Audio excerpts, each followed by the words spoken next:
ভালো জাতের উন্নত বাছুর চিনতে গেলে কিছু কিছু বৈশিষ্ট্য থাকে, যার মধ্যে একটা বাছুরের ওজন থাকা লাগে 30 থেকে 35 কেজি। ভালো উন্নত জাতের বাছুর, কিন্তু একটা দেশি বাছুর 30 থেকে 35 কেজি ওয়েট হয় না। একটা দেশি বাছুর সর্বোচ্চ ওয়েট হলে 15 থেকে 20 কেজি ওজন হয়। তাই 15 থেকে 20 কেজি ওজন হলে সেই বাছুরটার দুধ 1 থেকে 1.5 কেজি দুধ খাওয়ালে হয়। কিন্তু একটা উন্নত জাতের বাছুর, ফ্রিজিয়ান একটা উন্নত উন্নত জাতের বাছুর 30 থেকে 35 কেজি ওজন, 10 কেজি মাংসের জন্য 1 কেজি দুধ লাগে, 3.5-4 কেজি, সেখানে 5 কেজি 6 কেজি দুধ খায়।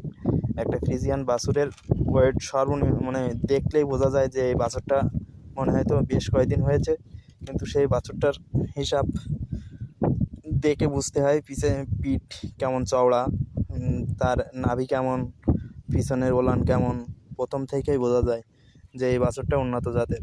আর মার দুধ রেকর্ড দেখা লাগে যে মার দুধের রেকর্ড কতটুকু আছে।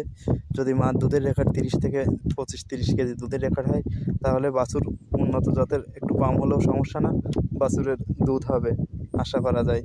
আর যদি মার দুধ কম হয়, বাছুর উন্নত জাতের হয়, তখন বাচ্চার দুধের রেকর্ড একটু কম হয়।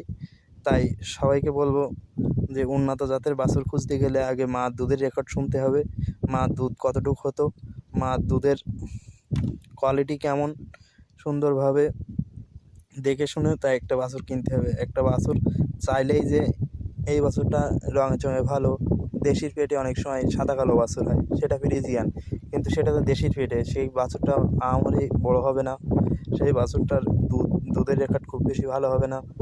তাই বলি যে ভালো দুধের বাছুর কিনতে গেলে মার দুধের রেকর্ড দেখে কিনতে হবে, যে মার দুধ কতটুকু ছিল বা কতটুকু পরিমাণে দুধ খেতে পেরেছে। বাছুর ভালো দুধ খেলে বাছুরের চেহারা ছবি বা মানুষ যে খামারি মানুষ করে, সেই খামারে বোঝা যায় যে ইনি ভালো বাছুর মানুষ করতে পারে। একটা ভালো বাছুর মানুষ করতে গেলে তার পিছনে প্রচুর সময় যায়, যে মানুষ করলেই শুধু হবে না, যে শুধু বড় হলো বাছুর, বড় হলেই যে বাছুর ভালো দুধ দেবে, হিটে আসবে। একটা বাছুর সর্বনিম্ন 9 মাস থেকে 11 মাসের ভিতরে হিটে আসে। আর একটি ভালো উন্নত জাতের খামারি, সে হয়তো একটা বাছুরের হিটে একটু দেরি করে নিয়ে আসে, 12 মাস, 15 মাস, 18 মাস হিটে নিয়ে আসে, তাহলে দুধের রেকর্ড ভালো পাওয়া যায়। কিন্তু একটা বাছুরের যখন হিটে তাড়াতাড়ি আসে, তখন দুধের রেকর্ড কম পাওয়া যায়। যে 9 মাস 10 মাসে গাভীন হয়েছে, সেই প্রথমবার বাছুরের দুধ কম হয়। কিন্তু একটা ভালো উন্নত গাভী ওই বকনা পালন করে গুছায় উঠতে গেলে তার পিছনে 1.5 থেকে 2 লাখ টাকা খরচ হয়ে যায়। তা 2 লাখ টাকা খরচ হলে তার সর্বনিম্ন দুধ হবে প্রথমবারই 20 থেকে 25 লিটার। কিন্তু একটা বাছুরের যদি ভালো উন্নত জাতের বা দুধ খাওয়ার দানাদার খাবার ভালোভাবে না খাওয়ানো হয়, সেই গাভী দুধ দেবে কীভাবে? গরু নাটানো কিন্তু বাচ্চা দিয়েছে, বাচ্চা দিলেই যে দুধ হবে, ভালো উন্নত জাতের বাছুর বাচ্চা দিলেই দুধ হবে এটা কিন্তু না। একটা গরু দানাদার খাবার, তার সর্বশেষ মূল লাগবে একটি গরুর কাঁচা ঘাস দেওয়াই লাগবে। কাঁচা ঘাস না দিলে গরুর স্বাস্থ্য বা তার দুধের রেকর্ড সব কিছুতে মিনারেল ঘাটতি পড়ে। ক্যালসিয়াম, জিঙ্ক, লিভার টনিক, সময় মতো কিমড়ির ওষুধ, কিমড়ির ইঞ্জেকশন সব কিছু না দিলে গরু কিন্তু, একটা বাছুর চিনতে গেলে বাছুরের কিছু বৈশিষ্ট্য থাকে, হাত পা দেখা লাগে, বাছুরটা ছেলাম বা কেমন, বাছুরটার ওজন কেমন আছে। যা 5 থেকে 6 মাস ওজন বয়স হলে তার সর্বনিম্ন ওয়েট থাকে 100 কেজির মতো, 2.5 মণ। কিন্তু বাছুরটা যে হিটে আসবে 10 মাস 11 মাসে, তখন ওয়েট থাকা লাগবে 3 থেকে 4 মণ, তাহলে সেই বাছুরে হিটে বীজ দেওয়া যাবে। কিন্তু বাছুরের ওয়েট যদি কম হয়, বাছুর নাটানো থাকে, হিটে আসলে সেই বীজ দেওয়া হলে সেই বীজ বাছুর ভালো হয় না। বাছুর ভালো হতে গেলে আপনারা যেমন দানাদার খাবার সব কিছু, তার শরীরে ঘাটতি আছে কিনা, একটা শরীরে যেমন লাগে বাছুরেরও বুঝতে হয়, যে এই বাছুরটা এমনভাবে করা লাগে যে সেই বাছুরটার সব সময় যে খেয়াল করা লাগে। কিন্তু আমরা তো গাভী পুষে বাছুর কম মানুষ করি, বকনা বাছুর এড়ে বাছুর পুষিই না। এটা এড়ে বাছুর পুষতে গেলে গাভীর পাশে পোষা যায় না, এড়ে বাছুর পোষা অনেক ঝামেলা। যা গাভীর ছাড়া সাইডে আলাদা জায়গা করা লাগে, তার এক্সট্রা এদিক পুরুষ ছাড়া মহিলা যেতে গেলে একটু ঝামেলা হয়, তাই তার নান্দা সব কিছু আলাদা আলাদা সেপারেট থাকা লাগে। একটা এড়ি খুলে গেলে কেউ ধরতে পারে না, কিন্তু একটা গাভী খুলে গেলে ধরা যায়, তার একটু কম থাকে, শক্তি বা অন্য কিছু কম, বল কম থাকে। অনেক সময় দেখা যায় যে আমি বাড়ি বসে আছি বেকার, কি করব, কিন্তু করতে গেলে যে দুটো গরু পুষি একজন বলবেই, কিন্তু সেই দুটো গরু পুষতে গেলে যে বাছুর দুটো কিনতে হবে, সেই বাছুর দুটো কিনতে গেলে দেখে শুনে কিনতে হবে।